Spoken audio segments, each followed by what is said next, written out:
Right breaking చూస్తున్న Montha తుఫాను ప్రభావం ఉమ్మడి నల్గొండ జిల్లాపై చాలా తీవ్రంగా ఉంది. అర్ధరాత్రి నుంచి ఎడతెరిపి లేకుండా భారీ వర్షం కురుస్తుంది. తుఫాను ప్రభావం దృష్ట్యా ఉమ్మడి నల్గొండ జిల్లా కలెక్టర్లు విద్యా సంస్థలకు సెలవు ప్రకటించారు. భారీ వర్షాల కారణంగా ప్రధాన రహదారులు లోతట్టు ప్రాంతాలు పూర్తిగా జలమయమయ్యాయి. ఆలేరు, దేవరకొండ, కోదాడ, మునుగోడు, నకరేకల్, సూర్యాపేట, తుంగతుర్తి, నాగార్జున సాగర్ ప్రాంతాల్లో అత్యధిక వర్షపాతం నమోదైంది. ఐకేపీ, పిఎస్సిఎస్ ధాన్యం కొనుగోలు కేంద్రాల్లో నిల్వ ఉంచిన ధాన్యం పూర్తిగా తడిసి ముద్దైంది. దీంతో రైతులు ఆందోళన వ్యక్తం చేస్తున్నారు. వర్షం కారణంగా దేవరకొండ, కొమ్మేపల్లిలోని బాలుర గురుకుల పాఠశాల నీట మునిగింది. పరిస్థితిని సమీక్షించడానికి జిల్లా కలెక్టర్ ఇలా త్రిపాఠి, జిల్లా ఎస్పీ శరత్ చంద్ర పవర్ కొమ్మేపల్లి హాస్టల్ సందర్శించారు. ఇదే అంశానికి సంబంధించి పూర్తి అప్డేట్స్ అందించేందుకు మా ప్రతినిధి సైదులు మనకి ఫోన్ లైన్లో సిద్ధంగా ఉన్నారు. సో సైదులు చెప్పండి, పూర్తి అప్డేట్స్ ఏంటి, ఎంతవరకు ప్రభావం ఉండే అవకాశం కనిపిస్తుంది, అధికారులు తీసుకున్న చర్యలు ఏంటి? రైట్ రాజశేఖర్, మెందా తుఫాన్ ప్రభావంతో అయితే ఉమ్మడి నల్గొండ జిల్లాలో గత రాత్రి నుండి అయితే ఎడతెరిపి లేకుండా భారీ వర్షం కురుస్తున్న పరిస్థితి. గత రాత్రి నుంచి అంటే తుఫాన్ ప్రభావం అయితే ప్రారంభమైనప్పటి నుంచి తెల్లవారుజాము నుండి అయితే ఎడతెరిపి లేకుండా అయితే వర్షం కురుస్తుంది. ఇప్పటికే లోతట్టు ప్రాంతాలు మొత్తం జలమయమైనటువంటి పరిస్థితి అయితే చూస్తా ఉన్నాం. ఎడతెరిపి లేకుండా కురుస్తున్నటువంటి భారీ వర్షాల కారణంగానైతే ఉమ్మడి నల్గొండ జిల్లాలోని కలెక్టర్లు విద్యా సంస్థలకు ఇప్పటికే సెలవులు ప్రకటించినటువంటి పరిస్థితి అయితే చూస్తా ఉన్నాం.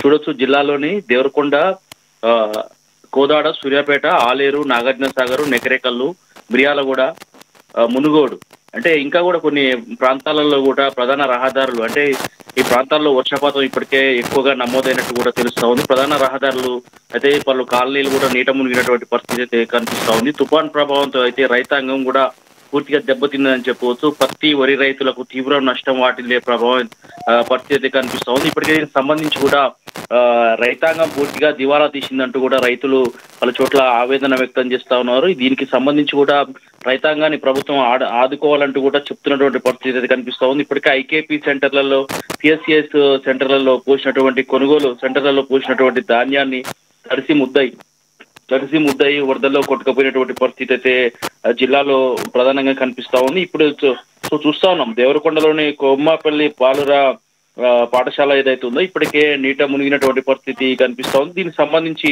చూడొచ్చు, ఇప్పటికే దాదాపుగా 500 పైగా విద్యార్థులు ఉన్నటువంటి ఈ స్కూల్లో పూర్తిగా జలదిగ్బంధంలో ఉన్నటువంటి నేపథ్యంలో కూడా వారిని సురక్షిత ప్రాంతాలకు దానికి సంబంధించినటువంటి ఎవరైతే జిల్లాకు సంబంధించినటువంటి అధికారులు, విద్యాశాఖ అధికారులతో పాటు జిల్లా ఎస్పీ శరత్ చంద్ర పవార్, అదేవిధంగా అక్కడ ఉన్నటువంటి డిఎస్పీ మౌనిక సంబంధించి జిల్లా కలెక్టర్ త్రిపాఠి ఇలా కూడా అక్కడికి సందర్శించినట్టు తెలుస్తా ఉంది. అక్కడ ఉన్నటువంటి ప్రత్యేక బృందాలతో అయితే వరదలో చిక్కుపోయినటువంటి విద్యార్థులను సురక్షిత ప్రాంతాలకు తరలిస్తా ఉన్నారు. ఇప్పటికే దీనికి సంబంధించినటువంటి యాదాద్రి జిల్లాలో కూడా ఈ వర్ష ప్రభావం కూడా యాదాద్రి జిల్లాలో కూడా బీబీనగర్, రుద్రవెల్లికి సంబంధించి పోచంపల్లి, బీబీనగర్, రుద్రవెల్లికి వెళ్తున్నటువంటి క్రమంలో కూడా పూర్తిగా మూసీ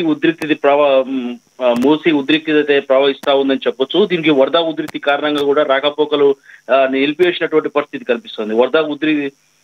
వరద ఉధృతి ఎక్కువ ఉన్నటువంటి ప్రాంతాల్లో కూడా బారిగేట్లను ఏర్పాటు చేసి, పోలీసు బందోబస్తును ఏర్పాటు చేసి రాకపోకలను నిలిపివేసినటువంటి పరిస్థితి కనిపిస్తుంది.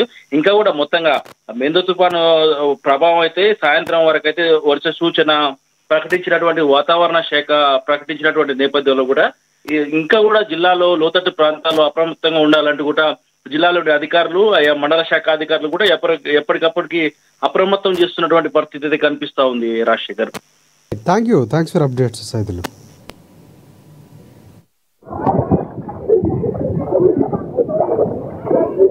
కొంచెం ప్రహారీ లేకపోవడంతో చుట్టూ అంతా వాటర్తో సరౌండ్ అయ్యేసరికి ఈరోజు మార్నింగ్ 7:38 నుంచి మేము రెవెన్యూ శాఖ తరఫున, పోలీస్ శాఖ తరఫున మేమందరం ఇక్కడ ఉండి ఇక్కడ నుంచి పిల్లల్ని తరలించే నిర్ణయం తీసుకున్నాము. ఎందుకంటే మనం చూస్తూ ఉన్నాము, మనకి వెదర్ శాఖ తరఫున కూడా ఇది తుఫాన్ ఒక హెచ్చరిక ఉంది. కాబట్టి ఆల్మోస్ట్ ఒక 500 స్టూడెంట్స్ని, దాంతోపాటు ఒక 26 మంది నాన్ టీచింగ్ స్టాఫ్ని ఇక్కడ నుంచి మేము బీసీ గురుకులంకి షిఫ్ట్ చేయడం జరిగింది. దీంతో పాటు ఒక 2 రోజు సెలవు కూడా ప్రకటించడం జరిగింది. వాటర్ వెళ్తుండగా ఆల్ 4 సైడ్స్ వాటర్ వస్తే ఇవాళ ఏఎస్పీ గారి ఆధ్వర్యంలో మేమందరం కూడా ఏఎస్పీ గారు support of the ASP CI Nampally Raju, CI Devarakonda town special party అందరూ కూడా రోప్స్ వేసుకొని ఇక్కడ ఉన్న 450 మెంబర్స్ స్కూల్ పిల్లలందరినీ కూడా మనం ఇవాళ రెస్క్యూ చేసి ఇక్కడ తీసుకుని రావడం జరిగింది. అంటే మళ్ళీ వాన పెరిగితే మళ్ళీ ఇంకొక వాటర్ లెవెల్ మళ్ళీ ఇంకెక్కడ ఇబ్బంది కాకుండా ఈ డిసిషన్ తీసుకొని అందరు కూడా మనం ఇటు సైడ్ తీసుకొని రావడం జరిగింది. నిన్నటి నుంచి కూడా మనకి వాన ఎక్కువ ఉన్నది. దేవరకొండ ఒక్క దాంట్లోనే మనకి 15 సెంటీమీటర్స్ వరకు వాన పడ్డది. ఈ వాన కారణంగా మనకి తుఫాన్ వల్ల కూడా మనకి రెయిన్ ఫాల్ ఉండడం వల్ల ఇవన్నీ చేయడం జరిగింది కూడా. అందుకనే సరౌండెడ్ బై వాటర్ అవ్వడం. 2 రోజుల నుంచి ఇక్కడ భారీ వర్షాలతోటి మాకు సరౌండింగ్ మొత్తం వాటర్ తోటి ఫిల్ అయిపోయింది. సార్లు పాఠం చెప్పాలన్నా వాళ్ళు బయట నుంచి రావాలన్నా ఇబ్బందిగా ఉంది. మోకాళ్ళ దగ్గర నడుము వరకు వస్తుంది ఒక్కొక్కసారి. నిన్న అయితే ఒకసారి అందులో జారి పడ్డాడు. చెప్పాలంటే చాలా మాకు కూడా బాధగా ఉంది. మేము తిరగాలన్నా ఈడ పాములు ఏమొస్తాయో తెలియదు. మాకు చాలా కష్టంగా ఉంది. ఏదైనా ఉంటే పై అధికారులు ఏమైనా చూసుకోవాలని, మాకు ఒక పారి కూడా కట్టించాలని మేము విన్నవిస్తున్నాం. ఇంకా చాలా చెప్పాలంటే చాలా ఉన్నాయి. పారి కూడా లేదు. ఇంకా చాలా సార్లు మా ముందు ప్రిన్సిపల్ కూడా చాలా సార్లు కష్టపడ్డాడు పారి కూడా కట్టించాలని, జరగలేదు. పెద్ద పెద్ద సార్లు కూడా వస్తారు, వాళ్ళు కూడా కట్టిస్తామన్నారు కానీ కట్టియలే. ఇంకా మాకు తొందరగా పారి కూడా కట్టియాలని మేము స్టూడెంట్ నుంచి మేము కోరుతున్నాం. 2 రోజులుగా వర్షాలు ఫుల్ భారీగా పడుతున్నాయి. నిన్న నైటే ఒక పాము వచ్చింది. ఇప్పుడు వర్షాల్లో కూడా పాములు చాలా తిరుగుతున్నాయి, తెల్లు కూడా వస్తున్నాయి.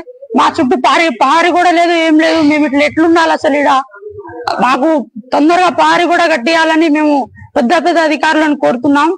ఇంకా మాకు నైట్ బయటికి వెళ్ళాలన్నా భయం వేస్తుంది. మొత్తం లైట్లు కూడా లేవు, ఇడ లైట్లు లేవు, చుట్టూ వర్షాలు. అసలు మేము ఎట్లుండాలో మాకే అర్థం కావట్లేవు. నైట్ కరెంట్ కూడా సరిగా ఉంటలేదు. మాకు పండుకోవాలన్నా ఇబ్బందిగానే ఉంది. ఇడ కరెంట్ కూడా సరిగా ఉంటలేదు.